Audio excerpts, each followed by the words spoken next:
여러분 행복하십니까? 2013년도에 출간된 행복의 비밀이라고 하는 책이 있습니다. 이 책의 부제가 굉장히 흥미로운데요, 75년에 걸친 하버드의 인생관찰 보고서라고 하는 제목입니다. 그럼 하버드 대학교를 졸업한 268명의 학생들을 75년에 걸쳐서 거의 전 인생을 관찰 조사한 보고서 중에 한 권이 바로 이 행복의 비밀이라고 하는 책입니다. 그럼 이 책의 저자인 조지 웨일런트라고 하는 분이 행복의 비결을 여러 가지로 설명하면서 그 중에 가장 중요한 요인 중에 하나가 인생은 누구를 만나느냐가 중요한 행복의 요인이 된다고 보고를 하고 있습니다. 물론 인생을 짧게 보면 부모 잘 만나는 것, 그것이 행복의 조건이 될 수도 있겠지만 인생을 노년까지 길게 놓고 보니까 부모 만나는 것보다 더 중요한 것이 배우자 만나는 것이라고 이야기합니다. 여러분, 행복하고 복된 만남을 가지신 줄로 믿습니다. 아멘이 좀 작은 것 같은데 하나님께서 가장 정말 적합한 믿음의 반려자 허락하신 줄로 믿습니다. 아직 결혼하지 못하신 분들은 하나님께서 또 그런 믿음의 인생의 반려자들 허락하시기를 예수 그리스도의 이름으로 축원합니다. 어떤 배우자 만나는 것 중요하고요, 또 한 가지 중요한 것은 좋은 친구를 만나는 것, 정말 믿음의 선한 동역자들을 만나는 것이 중요하다고 지적을 하고 있습니다. 여러분, 저는 우리 사랑의 교회가 정말 만나면 행복한 교회, 그럼 이 교회 많은 성도들과 함께 교제하면서 여러분의 인생이 행복해지실 수 있기를 주님의 이름으로 간절히 축원합니다. 우리 자신이 먼저 그런 사람이 되어야 되겠죠. 누군가 나와 만나면 행복해지고 즐거워지고 인생의 새로운 소망을 갖게 되고 함께 기도하며 인생의 고비고비들을 넘어갈 수 있는 그런 믿음의 동역자가 되어야 하는 것입니다. 그럼 이 책을 읽으면서 아주 의아했던 것이요, 10장의 제목이 예상치 못한 발견이라고 하는 챕터입니다. 그럼 10장에서 저자인 조지 웨일런트는 인생을 그냥 일평생으로 두고 보지 아니하고 인류의 전 역사, 또 인생을 죽음 이후까지 바라보면서 정말 사람들의 마음을 행복하는 중요한 요인이 있는데 그것은 바로 신앙생활이라고 이야기합니다. 그럼 누구를 만나느냐가 인생의 행복을 좌지우지할 뿐만 아니라 그럼 살아계신 하나님 만나는 것이 우리의 영원한 행복과 또 정말 우리의 삶을 향하신 하나님의 은혜와 복을 누리는 유일한 길임을 이야기하고 있는 것입니다. 그럼 우리가 함께 잠시 살펴볼 에베소서는 바울이 이미 2000년 전에 에베소 교회 성도들에게 편지하면서 그 인생의 행복의 비결이야말로 지금도 살아계시는 하나님을 만나는 것이라고 이야기하고 있습니다. 그럼 에베소서 1장에 보면 1절부터 14절까지 사도 바울은 성삼위 하나님께서 우리의 타락한 인류를 속량하시기 위해서 어떤 신령한 은혜를 베풀어 주셨는지 그 하나님의 은혜를 노래하고 있습니다. 그럼 그런가 하면 바로 이어지는 15절부터 마지막 23절까지는 에베소 성도들을 향해서 그들이 마음의 눈을 떠서 정말 살아계신 하나님, 창조의 하나님을 만날 수 있도록 중보하는 기도를 올리고 있습니다. 왜냐하면 그 하나님을 만나는 것이야말로 우리 인생의 진정한 행복이 되기 때문에 그렇습니다.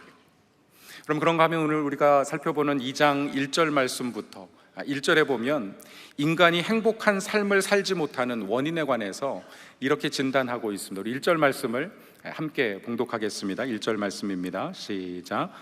그는 허물과 죄로 죽었던 너희를 살리셨도다.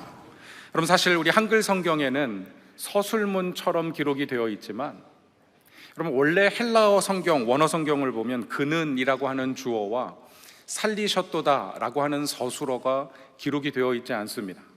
그럼 킹 제임스 버전이라고 하는 성경의 번역 전통을 따라서 5절에 있는 주어와 서술어를 가져다가 번역한 것인데요, 원래 사도 바울이 이 에베소서를 기록할 때에는 주어와 서술어를 생략한 채 마치 법원의 판결문처럼 너희는 죄와 허물로 죽었느니라 선언하고 있는 그런 구절입니다.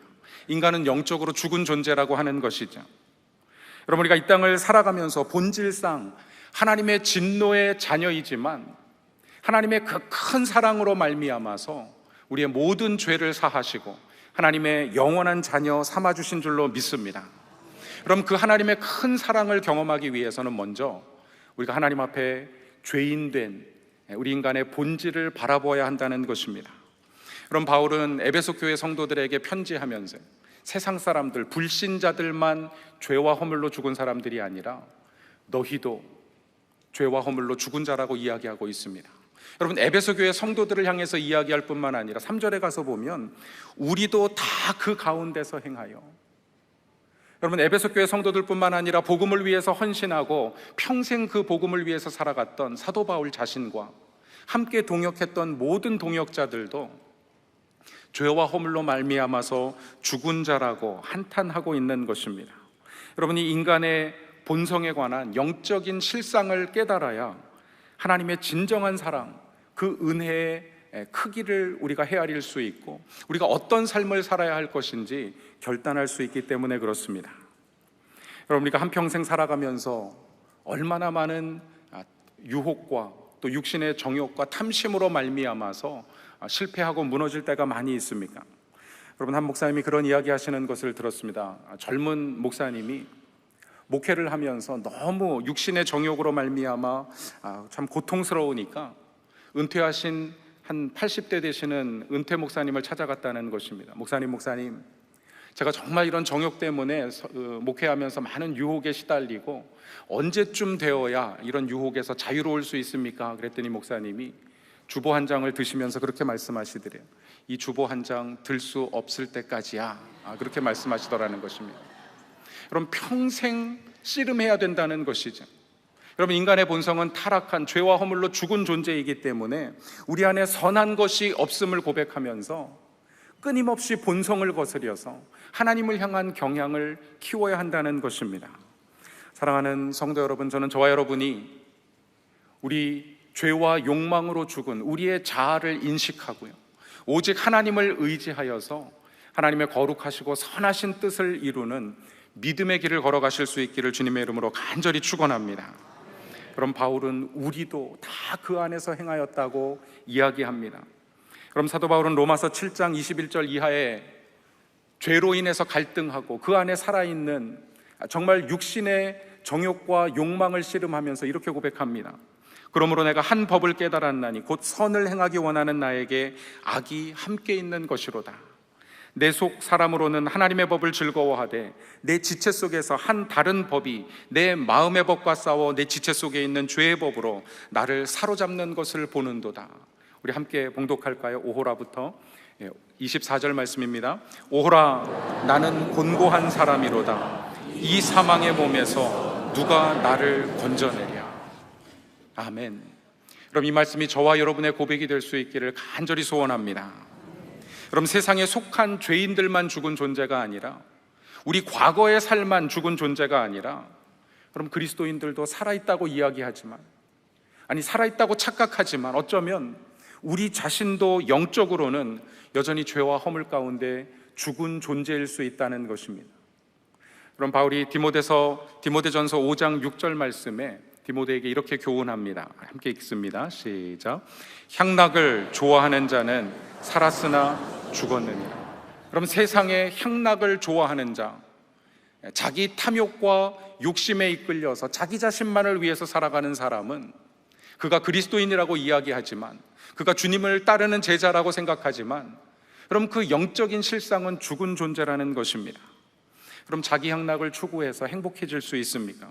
돈이나 소유나 운동이나 관계나 세상 것에 집착해서 우리가 영원한 행복을 느낄 수 있겠습니까?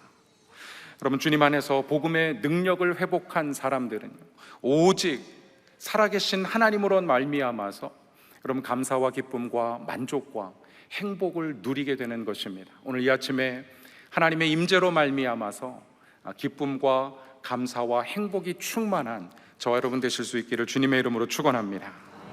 그럼 사도 바울은 이어지는 2절 말씀에서 우리가 죽은 자처럼 살아가는 이유가 무엇인지를 정확하게 밝혀주고 있습니다. 그럼 2절 말씀에 보면 반복되는 두 단어가 있는데요, 세상 풍조를 따르고 공중 권세 잡은 자를 따랐다라는 표현을 반복하고 있습니다.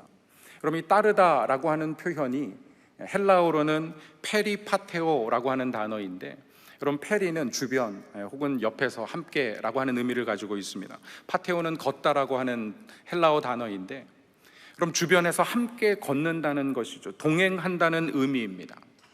그럼 성경에 보면 하나님과 동행했던 대표적인 인물이 누구입니까? 에녹이라고 하는 인물이죠. 그럼 구약 성경에 보면 에녹이 65세에 아들을 낳고 그 이름을 무드셀라라고 부른 후에 300년을 하나님과 동행하며 살았더라, 이렇게 이야기를 하고 있습니다. 그러면 그는 자녀를 낳고 평범한 일상생활을 사는 사람이었지만 300년 동안 하나님과 동행하는 사람이었습니다. 일상에서 주님의 뜻을 구하고 자녀를 낳으면서 정말 하나님이 기뻐하시는 곳에 서기를 원하는 사람이었다는 것입니다.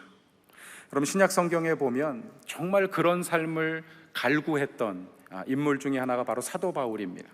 그럼 바울이 빌립보서 3장 12절에 이렇게 고백합니다. 우리 같이 한번 읽겠습니다. 시작. 그리스도 예수께 잡힌 바 된 그것을 잡으려고 달려가노라.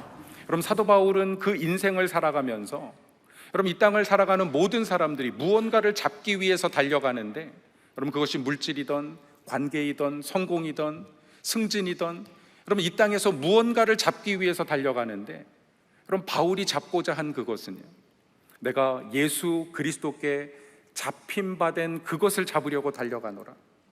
하나님의 손이 닿아 있는 그곳, 하나님의 마음이 닿아 있는 그곳에 바울이 먼저 달려가서 주님께 사로잡혀서 쓰임받기를 원했던 그런 간절한 기도의 어떤 표현이라고 볼 수 있습니다. 사랑하는 성도 여러분, 저는 저와 여러분이 주님 손에 잡힌 주님의 온전한 제자로 살아가실 수 있기를 예수님의 이름으로 축원합니다. 그럼 그런 이야기가 있죠. 한 신사가 고속도로를 차를 타고 달려가는데 보니까 옆에 갑자기 닭 한 마리가 쉥 하고 지나가는 것입니다. 너무 신기해서 그 닭을 따라잡으려고 하는데 얼마나 빨리 달리는지 먼저 가다가 갑자기 한 농가로 쑥 들어가는 것을 보고 그 농가에 들어갔습니다. 주인을 만나서 혹시 빠르게 달리는 닭을 봤는데 당신 닭이요? 그랬더니 제 닭입니다. 이 주인에게 그럼 제가 1,000불을 드릴 테니까 이 닭을 파십시오. 그랬더니 안 팝니다, 그러는 것입니다. 조금 어수룩하게 본 농부가 뭔가 물정을 아나 보다 생각을 하고, 그러면 2,000불 드릴 테니까 파십시오. 아니, 안 판다니까요. 이 농부가 보통 대단한 농부가 아니다 생각을 하고, 그러면 제가 10,000불을 드릴 테니까, 1,000,000원 드릴 테니까 그 닭 한 마리 파십시오, 이렇게 이야기했더니 농부가 버럭 화를 내면서, 아니, 안 파는 게 아니라 못 판다니까요. 도대체 잡혀야 팔지요, 그렇게 이야기했다는 것입니다. 그럼 그런 닭을 뭐라 그러는지 아십니까? 무용지닭, 아무 쓸모없는 닭이다. 여러분, 우리가 그리스도의 제자로서 정말 하나님과 동행하는 삶으로 부르심 받았는데, 여러분 정말 주님의 손에 붙잡혀서 사도 바울이 간절하게 고백했던 것처럼 내가 예수 그리스도께 잡힌 바 된 그것을 잡으려고 달려가노라. 그럼 주님의 뜻과 계획 가운데 서지 아니하면, 그럼 어떻게 보면 저와 여러분의 인생도 영적으로는 정말 우리 삶의 본질적인 모습은 어쩌면 허물과 죄로 죽은, 여전히 하나님 앞에 부족한 모습으로 살아가는 그런 사람이 되지 않을까 싶습니다. 여러분, 에녹이 하나님과 동행하는 사람이었던 이유는요, 그는 악한 시대를 살아가면서 세상과 편류해서 그냥 세상에 휩쓸려서 살아가지 않았습니다. 여러분, 죄를 거스려서 살아갔습니다. 유다서 14절 15절 말씀에 보니까 이런 말씀이 기록이 되어 있습니다. 아담의 7대손 에녹이 사람들에 대하여서도 예언하여 이르되, 보라, 주께서 그 수만의 거룩한 자와 함께 임하셨으니 이는 뭇사람을 심판하사 모든 경건하지 않은 자가 경건하지 않게 행한 모든 경건하지 않은 일과 또 경건하지 않은 죄인들이 주를 거스려 한 모든 완악한 말로 말미암아 그들을 정죄하려 하심이라 하였느니라. 그러면 악한 세대를 향해서 하나님의 심판을 예언한 것입니다. 그래서 에녹을 성경은 선지자라고 이야기합니다. 그럼 제가 구약 성경을 통해서 에녹이 도대체 어떤 예언을 했을까 좀 찾아보면서 한 가지 발견한 것 중에 하나가, 그럼 에녹이 아들을 낳고 이름을 뭐라고 불렀습니까? 무드셀라라고 불렀습니다. 여러분, 무드셀라의 이름이 무엇이냐면, 그럼 무투, 창이라고 하는 단어와 셀라, 던지다라고 하는 히브리어의 합성어예요. 던져진 창이라고 하는 뜻입니다. 다시 말하면 무기, 전쟁을 의미하는 단어입니다. 그럼 고대 사회의 전쟁은 하나님의 심판, 신들의 전쟁이고 신의 심판인데, 하나님께서 반드시 그 창을 던져 이 세상을 심판하실 것이라는 예언을 아들의 이름으로 부른 거예요. 그럼 사랑하는 아들을 낳고 자녀를 낳고, 그럼 아무 이름이나 붙여주는 부모가 어디 있습니까? 그 자녀가 정말 아름다운 삶을 살기로 소원하면서 그 이름을 지어주는데, 여러분 예를 들어서 제가 아들을 낳고 백씨니까 제 아들 이름을 백핵폭탄 이렇게 지었다고 생각을 해보십시오. 그럼 그 아들의 이름을 통해서, 그러면 성경에 가장 오래 산 인물이 누구입니까? 무드셀라예요. 몇 년 살았습니까? 969세까지 살았습니다. 거의 1000년을 살았습니다. 그럼 1000년 동안 그 이름을 부르면서 하나님께서 반드시 심판하실 것이다, 이 악한 세대를 거스려서 심판의 메시지를 선포하면서, 그럼 그들이 하나님께로 돌아오도록 간절히 초청한 것입니다. 하나님은 1000년 동안 기다려주신 거예요. 그럼 그 무드셀라가 죽는 그 해에 바로 노아의 방주를 통해서 하나님이 세상을 심판하신 것입니다. 여러분, 이 심판의 메시지는 하나님의 진노와 분노의 메시지가 아니라 인류가 정말 하나님께로 돌이키고 하나님께로 돌아오도록 부르시는 간절한 사랑의 메시지, 1000년의 사랑을 우리에게 말씀하는 메시지인 것입니다. 사랑하는 성도 여러분, 그 하나님을 바라보며 하나님의 사랑으로 살아가는 저 여러분 되실 수 있기를 간절히 축원합니다. 바로 오늘 4절 말씀이죠. 그럼 4절 말씀이 원래 헬라어 성경에는 대라고 하는, 그러나라고 하는 접속사로 시작을 하고 있습니다. 그런데 어찌된 일인지 한글 성경에는 누락이 되었는데, 혹시 여러분 성경과 펜이 있으시면 4절 앞에다 그러나라고 기록을 하시면 좋겠습니다. 그럼 4절 말씀을, 그러나를 넣어서 우리가 함께 봉독하겠습니다. 본문 4절 말씀 시작. 그러나 긍휼이 풍성하신 하나님이 우리를 사랑하신 그 큰 사랑으로 말미암아. 여러분, 인간은 죽은 존재이지만 죄와 허물로 인하여서 영원한 하나님의 심판을 받을 수밖에 없는 존재이지만, 그러나, 여러분, 이 그러나의 위대한 반전을 바울이 노래하고 있는 것입니다. 여러분, 하나님께서 우리를 향하여 베푸신 그 위대한 사랑, 오늘도 정말 성령의 거룩한 생수와 같이 우리의 삶을 채워주시는 그 하나님의 사랑이 무엇입니까? 독생하신 아들 예수 그리스도를 이 땅에 보내주셔서 우리의 과거, 현재, 미래의 모든 죄를 사하여 주실 뿐만 아니라 하나님의 영원한 자녀로, 그 하나님 나라의 영원한 상속자로 세워주신, 그럼 그 하나님의 사랑을 우리가 얼마나 이해하고 있습니까? 그럼 저는 모태신앙으로 자라서 신학교에서 하나님의 사랑을 공부하고 하나님의 사랑을 설교하는 목회자였지만, 그럼 정말 하나님의 사랑의 그 깊이를 경험한 것은 선교 현장에서 정말 뼈저리게 경험하게 되었습니다. 그럼 사실 오늘은 제가 베델교회, 이민교회 목회자로 설교하기보다 제가 사랑의 교회 또 후원받는 선교사로서 캄보디아에서 사역했던 이야기를 간단하게 드리고 오늘 말씀을 마무리하려고 합니다. 저희는 2014년도에 캄보디아에 선교사로 가서 저희가 2007년부터 캄보디아에 있는 CUS라고 하는 대학교에서 강의를 하게 되었습니다. 지금과는 좀 사뭇 다른 모습이죠. 우리 캄보디아에 있는 한 50만 명 정도 되는 무슬림 공동체, 소수민족이 있는데, 저희는 그 민족을 전도하기 위해서 선교사로 들어가서 사역했습니다. 그런데 그 사역 이외에 저희가 이제 처음 들어가서 공용어를 배우면서 캄보디아 사람들을 대상으로 복음을 좀 전하게 되었습니다. 제가 강의하던 캄보디아 University for Specialties라고 하는 현지의 대학인데, 이 대학의 문화 교수로 제가 학생들을 가르치게 되면서 이것은 우리 학생들에게, 대학생들에게 복음 전하라는 하나님의 계획이구나 라는 사실을 확신하고 기대하는 마음으로 학교에 부임을 했습니다. 그런데 저희 학장님이 그렇게 경고하시는 거예요. 백 선생님, 제가 크리스찬인 거 아는데 우리 학교에 와서 함부로 복음 전하지 마십시오. 우리 클래스에 들어가시면 매 클래스마다 우리 불교 승려들이 한 교실마다 있는데, 복음 전하다가 그들이 가서 이렇게 신고라도 하게 되면 학교도 불이익 당하고 당신도 쫓겨날 수 있으니까 전도하지 마십시오, 이런 경고를 받게 되었습니다. 그럼 그 말을 듣고 나니까 수업 시간에 전도하려고 하면 이 스님들이 자꾸 눈에 밟히는 거예요. 제가 이 스님들 때문에 전도 못해서 되겠나, 하루는 저희 문화학이, 전도학이 아주 좋은 과목입니다. 그냥 문화의 근본이 종교이고 그 종교 중에서 기독교에 관해서 강의할 수 있는 한 주를 할당해서 내가 정말 복음에 관해서 기독교 2000년 역사와 한국교회가 어떻게 하나님의 은혜와 복을 누렸는지 좀 전하면서 예수님을 전해야 되겠다 마음을 먹고 저희 아내에게 제가 기도 부탁했습니다. 그럼 오늘 좀 전도하려고 하니까 함께 기도해 주세요 이렇게 부탁하고 학교에 갔는데, 그럼 그날따라 우리 스님들이 다 보통은 이렇게 흩어져서 뒤쪽 자리에 앉는데 제가 교실 문을 열었는데 보니까 전부 다 앞쪽으로 전진 배치를 하셨더라고요. 귀신같이 알아듣고 오늘 또 전도하는데 영적인 방해가 심하구나. 제가 마음껏 전도하지 못했습니다. 제가 참 전도할 기회를 얻지 못해서 마음에 너무 불편한 마음이 있어서 하나님, 이 불교 승려들 좀 어떻게 해주십시오. 제가 2007년도였는데 그해 12월이 캄보디아가 굉장히 좀 시원했습니다. 날씨가 굉장히 저온이 내려가는데 2007년도 12월 17일 날짜도 기억해요.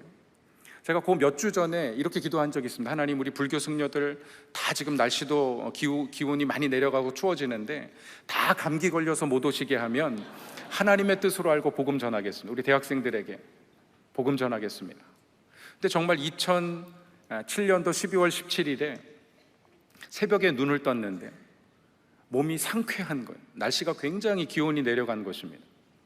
제가 그 며칠 뒤에 이렇게 신문을 보니까 이 캄보디아 사람들이 얼어 죽었다 이런 기사가 신문에 났더라고요. 근데 그때 기온이 17도였습니다. 제가 학교 가서 물어봤어요. 교수님들, 아니 이게 얼어 죽었다는데 무슨 얘기냐 그랬더니 그런 게 아니고 아마 심장마비로 죽었을 거다. 갑자기 기온이 내려가니까 늘 열대 30도 이상의 기온이었다가 하루 이틀 아주 내려간 적이 있는데, 제가 그 17일 아침에 눈을 뜨는데 갑자기 마음이 상쾌해지고요. 아침에 큐티를 하면서 묵상하고 기도하는데 마음속에 오늘이다 이런 음성이 들리는 거예요. 하나님이 오늘 정말 이 불교 승려들 다 감기 걸려서 못 오겠구나, 오늘 복음 전해야 되겠구나. 제가 기대하는 마음으로 저희 아내랑 아침 식사하면서 묵상하면서 들은 이야기를 나누고 오늘 정말 전도해야 되니까 나를 위해서 기도해 달라고 부탁하고 제가 평소보다 좀 일찍 학교에 도착했습니다. 그럼 교실문을 딱 열었는데 충격받은 것이 아무도 와 있지 않고 불교 승려 7명만 딱 와서 앉아 있더라고요. 그럼 제가 마음속에 하나님, 이게 뭡니까 도대체? 오늘 새벽에 분명히 하나님께서 오늘이다 음성을 주셨는데 그게 제 생각일 수 없는데 하나님, 이게 뭡니까? 너무 마음이 불편하고 힘들었습니다. 그런데 얼마 지나서 제가 모교회가 저 해화동에 해성교회가 제 모교회인데 해성교회에서 우리 청년들이 와서 단기 선교하겠다, 무슨 사역을 할까 고민하다가 우리 대학생들에게 한글 가르치는 사역을 합시다. 우리 K-팝, K-문화가 많이 일어나고 있으니까 그래서 한글반을 시작하기로 학장에게 이렇게 부탁을 했습니다. 그래서 우리 한글반을 오픈하려고 하는데 스페셜 코스로 우리가 오픈을 하면 학교와 교수가 이렇게 등록비를 조금 나눠서 받는데 내가 그거 필요 없으니까 50명만 딱 한 클래스 만들어 주십시오 부탁을 드렸습니다. 그 대신 불교 승려는 등록받지 마십시오 이렇게 부탁을 드렸는데 저희 학장님이 전과의 전학년 교실을 돌아다니면서 너희들 훌륭한 사람 되려면 한국어 배워야 된다 그래가지고 55명짜리 클래스를 3클래스를 만들어 주셨어요. 등록비를 꽤 많이 받으신 것 같아요.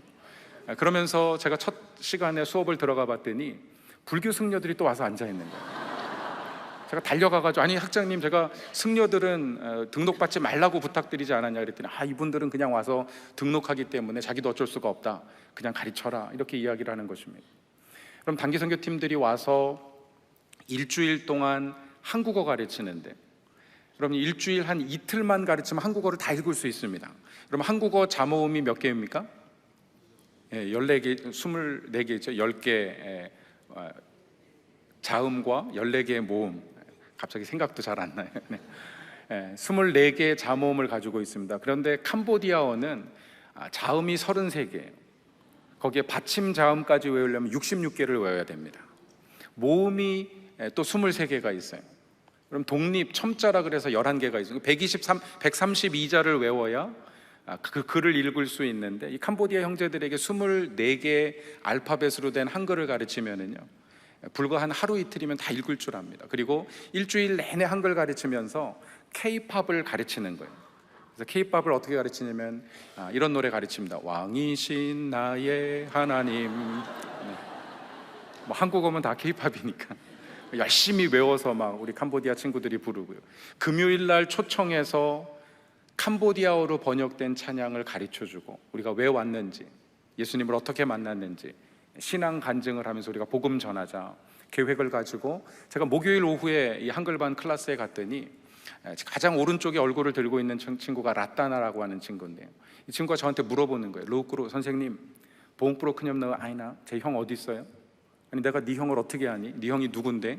그랬더니 이 단기 선교팀을 인솔해온 송준기 전도사님, 지금은 목사님이신데요, 더 웨이 처치를 개척한 목사님이신데, 그 송준기 전도사님을 자기 형이라 그러는 거예요. 제가 그래서 참 신비한 일이, 한국어로나 영어로나 캄보디아어로 서로 소통이 안 되는 두 분이 불과 나흘 만에 호용호제하면서 전도사님과 스님이 이렇게 형제라는 것입니다. 이 전도사님이 라따나를 좀 꼭 초청해서 우리가 금요일 날 전도 만찬하면서 좋은 식사, 고기와 이렇게 식사를 많이 준비해서 대접하는데, 이 라따나 좀 먹였으면 좋겠어요. 선교사님, 정말 불쌍하고 이렇게 사랑의 굶주린 것 같은 친구인데 좀 초청했으면 좋겠어요. 제가 첫날부터 승려들은 올 수 없다고 얘기했습니다. 근데 전도사님이 자꾸 초청하자 그러는 거예요. 그래서 아니 전사님 생각해 보세요. 이게 다 불교 학생들인데 승려가 뒤에 와서 앉아 있으면 우리가 예수님 전하고 결신하자고 손들라 그럴 때 누가 손들겠습니까? 전도하기 어렵습니다. 그랬더니 라따나는 그런 승려가 아니라고 그러시면서 자꾸 이야기하시니까 제가 선교사로 어쩔 수도 없고, 그 대신 와서 전도할 때는 위층에 따로 가서 앉아 계십시오. 식사는 같이 하는데. 그래서 저희가 한 38명 정도가 전도 만찬에 오겠다고 이렇게 같이 참석을 했고요. 그럼 그 중에서 18명이 예수님을 영접했습니다. 그래서 교회가 개척이 되어버렸어요. 마지막에 이 승려 라따나와 우리 송준기, 오른쪽에 계시는 분이 송준기 전사님이신데, 그 당시에 전사님, 지금 목사님이십니다. 이분이 서로 대화를 나누는데 제가 중간에 통역하면서 상당히 좀 곤란했어요. 이런저런 이야기를 나누시다가 마지막에 우리 송준기 전사님이 라따나에게 그러는 거예요. 라따나, 내가 소원이 하나 있어. 우리 백 선생님 원래 성경 잘 가르치는 성경 선생님인데 나는 네가 좀 우리 백 선생님이랑 성경 공부했으면 좋겠어. 이렇게 얘기하는 거예요. 제가 가슴이 철컹했습니다. 아니 스님이랑 성경 공부를 하라니. 내가 이렇게 번역해야 되겠다. 라따나, 나에겐 소원이 하나 있는데 성경은 좋은 책이야.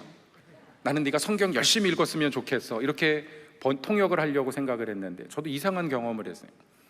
이미 벌써 통역을 다 해버린 겁니다. 그러고 나서 더 놀라운 것이 이 친구가 내 형 그러는 거예요. 내 형, 성경 공부할게요.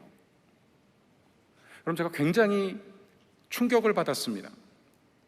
단기팀들을 보내놓고 그날 저녁에 밤에 올라가서 제 방에서 이게 도대체 뭔가, 아니 스님이 성경 공부하겠다니, 그렇게 하나님 앞에 기도하면서 앉아있는데 마치 하나님이 저를 막 책망하시는 것 같았습니다.